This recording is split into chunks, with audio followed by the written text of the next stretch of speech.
बिस्मिल्लाहिर्रहमानिर्रहीम, अस्सलाम वालेकुम। एक बार फिर माया की दुनिया में आपको खुशामदीद करते हैं। लाइक करने का, पसंद करने का और तमाम किस्से और स्टोरीज़ को देखने का बेहद शुक्रिया।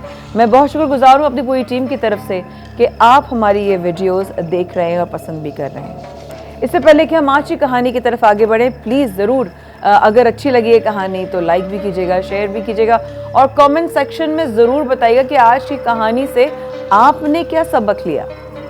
अगर हम देखें आज की कहानी में तो कई हिस्सों में जाकर आज की कहानी से सबक मिलते हैं। शुरू करते हैं। आज की कहानी उस लड़की के हवाले से है जिसको 7 साल तक एक डब्बे में बंद रखा गया। अगर मैं इंसानियत की बात करूं तो इंसानियत बिल्कुल खत्म और हैवानियत की बात करूं तो वो एक्सट्रीम यानी कि हद से भी ज्यादा इस कहानी में हैवानियत आपको नजर आएगी। अगर हम आज की कहानी को एक क्राइम स्टोरी कहेंगे तो यह गलत नहीं होगा। कॉलिन स्टैन, जिनका ताल्लुक अमेरिका की सिटी यूजीन, स्टेट ऑरेगन से ताल्लुक रखती थी, ये उनके बारे में है, जिनको एक बहुत ही दर्दनाक उनकी कहानी है और उनको 7 साल तक एक बॉक्स में बंद भी रखा गया। उनके ऊपर एक फिल्म भी बनी जिसका नाम था a girl in the box. Colin stand की इस वाक़े के हवाले से जो फिल्म बनी है उसमें भी वो वाक़यात बहुत बेहतर तरीके से दिखाए गए हैं, क्योंकि इनको जब 7 साल तक किडनैप कर एक डब्बे में बंद रखा गया तो इनको हर उस तरीके से टॉर्चर किया गया जिसके बारे में आप सिर्फ और सिर्फ सोच भी सकते हैं। उस हद तक कॉलिन स्टैन ने 7 साल तक टॉर्चर बर्दाश्त किया। बहरहाल जब ये 20 साल की थी तो 1977 में ये अपनी दोस्त की एक बर्थडे के लिए अपने घर से निकलती हैं। चूंकि इनके हालात इजाज़त नहीं देते थे कि ये कोई सवारी को अफोर्ड कर सकती, लिहाजा वो अपने घर से पैदल ही निकल जाती हैं और सोचती हैं रास्ते में कोई गाड़ी मिलेगी तो उससे लिफ्ट मांग लूँगी। वही किया कॉलिन ने भी। कॉलिन जाती हैं, रोड पर गाड़ियों का इंतज़ार करती हैं, इशारे करती हैं, काफ़ी गाड़ियां गुजर जाती हैं। बहरहाल आखिरकार एक गाड़ी जिसका कलर नीला और उसका शेप एक वैन की तरह था, वो आकर इनके इशारे पर रुक जाती है। कॉलिन देखती है तो अंदर एक हस्बैंड, एक वाइफ और एक छोटा सा बच्चा पीछे बैठा होता है। कॉलिन को अंदाज़ा होता है कि शायद मैं यहाँ पर शायद थोड़ा महफूज होंगी, तो अपने आप को सेफ फील करते हुए कॉलिन उस गाड़ी में बैठ जाती है। सफ़र नॉर्मल चल रहा है, हर चीज़ नॉर्मल है, बज़ाहिर कोई ऐसी चीज़ नहीं जिससे देखकर उनको कोई शक हो या किसी डर में वो मुब्तला हो। आगे जाके बहुत ही नॉर्मल तरीके से वो वैन एक पेट्रोल पंप पर रुकती है, पेट्रोल भरवाती है, थोड़े स्नैक्स लेती है और फिर गाड़ी निकलती है पेट्रोल पंप से थोड़ा आगे। अब कहानी में ट्विस्ट कहां से आता है? जब पेट्रोल पंप से थोड़ा आगे जाके ये वैन रुकती है तो ये इंसान, जो कि बज़ाहिर एक फैमिली मैन लगता था और जिसको देखकर कॉलिन गाड़ी में बैठी थी, ये इंसान एक शैतानी दिमाग और शैतानी इरादे रखने वाला आदमी था। इसका नाम कैमरून हुकर और उसकी वाइफ का नाम जैनिस कैमरून। कैमरून ने एक चाकू निकाला और कॉलिन की गर्दन पर रख दिया और ये मंजर उनका बच्चा और जैनिस यानी उसकी वाइफ देख रहे थे, लेकिन उन्होंने कुछ नहीं किया। कॉलिन डर गई, घबरा गई, समझ नहीं आया करे क्या, और उतनी ही देर में उसकी आंखों पर एक काले कपड़े की पट्टी और एक 10 किलो का बॉक्स उसके इधर उधर गर्दन के और चेहरे के लगा दिया और कवर कर दिया जिससे वो कहीं और ना देख सके। आप अंदाजा नहीं लगा सकते कि आगे कहानी क्या है इस कॉलिन की। ओह माय गॉड, इसको 7 साल तक एक डब्बे में बंद रखा गया, हर उस तरह से टॉर्चर किया गया जिस तरह किया जा सकता था। वो लोग घर पहुंचते हैं और उसको उसी डब्बे में बंद रखा। उसको सिर्फ 24 घंटे में 1 घंटे के लिए निकाला जाता था, यानी कि 23 घंटे दिन के वो उस डब्बे में बंद रहती थी। और उसको 1 घंटे जो निकालते थे उसको बातें करने या घुमाने के लिए नहीं, उसको टॉर्चर करने के लिए, उसको हर तरह से, not mentally but physically, and आप सोच सकते हैं 23 घंटे उस डब्बे में बंद रहने के बाद कॉलिन के साथ क्या हो रहा था आप अंदाजा भी नहीं लगा सकते थे। कैमरून नामी शैतानी इंसान ने कॉलिन को इंतहाई खौफ में मुब्तला रखा हुआ था और ये डराया हुआ था इस बात को कहकर बार बार कि अगर तुमने यहाँ से भागने की कोशिश की या तुमने हमारा राज किसी को बताया तो तुम याद रखना कि मेरा ताल्लुक एक ऑर्गेनाइजेशन से है जिसका नाम है द कंपनी, और हम तुम्हारे घर तक पहुँच जाएंगे और तुम्हारे घर वालों को मार डालेंगे और तुमको पता भी नहीं चलेगा कि उनकी लाशें कहाँ गई। आप समझ सकते हैं कि कॉलिन, जिसको 24 घंटे ये टॉर्चर सहना पड़ता था और 23 घंटे अंधेरे बिल्कुल अंधेरे पट्टी बांधकर एक छोटे से ताबूत के अंदर बंद रखा जाता था, जो कि वक्त गुजरने के बाद कैमरून और उसकी बीवी ने अपने बेड के नीचे एक ताबूत बनवाकर उसको अंदर बंद रख दिया। तो आप सोच सकते हैं कि क्या हैवानियत रखता होगा ये शख्स जिसने ऊपर अपनी वाइफ के साथ वो सो रहा है और नीचे ताबूत में कॉलिन नामी एक लड़की को कैद रखा हुआ है। आप अंदाजा लगा सकते हैं कि इस इंसान की दिमाग की गंदगी की क्या हाइट क्या होगी जिस इंसान ने 24 घंटे एक औरत को 7 साल तक डब्बे में कैद कर लिया, क्योंकि वो सिर्फ एक बुक थी जिसका नाम गालिबन था द बुक ऑफ ओ से इंस्पायर था, और उसमें जो जो लिखा हुआ था वही सारे टॉर्चर्स वो कॉलिन के साथ करता था। आप यकीन करिए कि मैं ये कहानी जब सुन रही और इसके बारे में पढ़ रही थी तो मेरी कैफियत एक अजीब हो गई थी कि हम खाली कपड़ा सोते हुए मुंह पर रखते हैं तो हमारी कैफियत अजीब हो जाती है। तो एक डब्बे में बंद एक लड़की 24 घंटे, जिसको 1 घंटे के लिए निकाला जाता और उसको एक्सट्रीम टॉर्चर दिया जाता, वो किस कैफियत में होगी, उसका दिमागी तवाज़ुन किस लेवल पर होगा। और आगे जाके आपको अंदाज़ा होगा इस कहानी में कि कॉलिन के साथ और क्या क्या हुआ, ना सिर्फ ज़ाहिरी तौर पे, ना सिर्फ जिस्मानी तौर पे, बल्कि मेंटली, साइकोलॉजिकली 3 साल गुजर चुके सेम डब्बे में बंद, वही 24 घंटे में 1 घंटे के लिए बाहर निकाल कर टॉर्चर किया जाता, हर तरीके से, हर तरह से उसको तकलीफ दी जाती। फिर 1 साल, फिर 2 साल और फिर 3 साल। पुलिस भी कॉलिन को सर्च करते करते हार मानना शुरू हो गई थी कि लड़की गायब कहाँ हुई, ज़मीन खा गई या आसमान निकल गया। जो इतने 3 साल पहले निकली अपनी दोस्त की बर्थडे के लिए, वहाँ पर पहुँची नहीं तो गई कहाँ।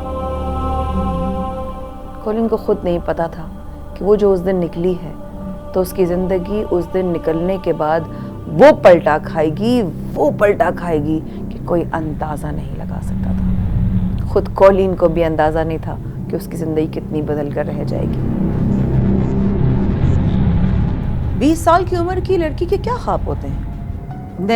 नया आने वाला दिन, नई आने वाली ज़िंदगी, नया फ्यूचर, अपने लिए करियर की प्लानिंग्स, अपने लिए आगे फ्यूचर की प्लानिंग्स, कुछ शादी की प्लानिंग्स, कुछ ज़िंदगी में मोहब्बतों की प्लानिंग, कुछ वेकेशन, कुछ दोस्तें, क्योंकि वो उस वक्त वहीं जा रही थी जो कि किसी भी लड़की का आज की ज़िंदगी में स्केड्यूल होता है। 20 साल की बच्चियाँ अपने फ्रेंड्स की साथ बर्थडेज में, शादियों में, और इस तरह करके वो अपनी ज़िंदगी जीती हैं। कॉलिन को क्या पता था उसकी ज़िंदगी बिल्कुल बदल कर रह जाएगी। कॉलिन को क्या पता था वो एक डब्बे में बंद अंधेरे में, जिसमें ना वो उसको दाएं कुछ नज़र आए ना बाएं कुछ नज़र आए, और उसकी ज़िंदगी के 7 साल गुजर जाएंगे, उसको अंदाज़ा भी नहीं था। जब कॉलिन की कहानी सरेआम आई और लोगों को पता चला मंजर आम पे आने के बाद, तो ये चीज़ भी वाज़ेह हो गई कि उसको एक सिंड्रोम था जिसका नाम था स्टॉकहोम सिंड्रोम। स्टॉकहोम सिंड्रोम दरअसल इसमें कैफियत क्या होती है पेशेंट की, ये मैं आपको बताती हूँ कि कोई भी इंसान, कोई भी शख्स एक इंतहाई एक्सट्रीम टॉर्चर और अब्यूज से वो गुजरे, यानी कि इतना तशद्दुद उस पर किया जाए जिस्मानी या जहनी तौर पर कि वो जो उस पर तशद्दुद कर रहा है वो उसको भी अपना दोस्त मानना शुरू हो जाए. So this is called Stockholm syndrome that Colleen was actually diagnosed with. But उस वक्त उसको नहीं मालूम था कि उसको 23 घंटे एक डब्बे में बंद रखा जाता है और 1 घंटे के लिए उसको उस मज़ीद क़यामत की 2 डिग्रियां और फेस करनी पड़ती हैं. Nobody knew. कोलिन जो कि स्टॉकहोम सिंड्रोम में मुब्तला हो चुकी थी, उसको लगने लगा था कि कैमरॉन और उसकी वाइफ जैनिस इस तरह से हो गए हैं जैसे कि उसके फैमिली मेम्बर, जैसे कि उसके दोस्त हों, जैसे कि उसके दुश्मन ना हो, क्योंकि उसको ये सिंड्रोम हो चुका था. कुछ अरसे वक्त ऐसा गुजरा और उसके बाद क्योंकि कोलिन ने इस तरह बिहेव करना शुरू कर दिया था कि वो डरती नहीं थी, वो एक नॉर्मली बिहेव करने लगी, तो इनको लगा कोलिन इनके लिए अब ख़तरा नहीं है. कोलिन को एक्चुअली उस डब्बे से निकाल कर उसको इजाज़त मिली कि वो जॉगिंग भी करना शुरू कर दे, वो थोड़ा खुली हवा में सांस भी लेना शुरू कर दे. लेकिन ये सिलसिला बहुत अरसे तक नहीं चला, क्योंकि मैंने आपको पहले भी जिक्र किया था कि ये शैतानी इंसान जिसका नाम कैमरॉन हुकर है, वो जो बुक है द बुक ऑफ ओ, उससे इंस्पायर और उसमें होने वाले तमाम वो टॉर्चर्स को as it is copy paste करता था कोलिन के ऊपर कि आप यकीन नहीं कर सकते. और हत्ता कि कोलिन भी इसको द मास्टर पुकारने लगी थी. शायद कैमरॉन नहीं उसको बोला होगा कि तुम मुझे द मास्टर पुकारो, क्योंकि वो बहुत ज़्यादा उसके अब टाइम वो आ चुका था कि जब वो दरवाज़ा खोलता तो उसको अपने डब्बे से बाहर रोशनी नज़र आती, जब वो दरवाज़ा बंद करता तो उसको अंधेरा नज़र आता, जब वो कहता तो वो कुछ खा सकती थी, बाकी वो जो भी करता उसके साथ वो कोई भी एहतजाज करने की पोजीशन में नहीं थी. अब आप ये सोचिए कि कैमरॉन हुकर, ये जो शैतानी इंसान जिसने कोलिन की ज़िंदगी एक डरावने ख्वाब जैसी बना दी थी, अब इसके इरादे कैसे होते जा रहे थे. ये कोलिन को अपनी दूसरी बीवी बनाना चाहता था, ये अटैचमेंट इसको होने लगी थी, ये अब इमोशनली कोलिन को अपनाना चाहता था, अपनी ज़िंदगी और फैमिली का हिस्सा बनाना चाहता था. जबकि ये बात पहले तो जैनिस को पता नहीं चली, वो सिर्फ ये समझी ये टॉर्चर कर रहा है और अपना जो भी इसका शैतानी अमल है वो कर रहा है जिसमें ये अपने उसके साथ थी. लेकिन जब उसकी वाइफ को, जैनिस, कैमरॉन को ये पता चला कि कैमरॉन अब कोलिन से शादी करना चाहता है, तो उसने इरादा किया कि मैं अब कोलिन को यहाँ से भगाऊंगी.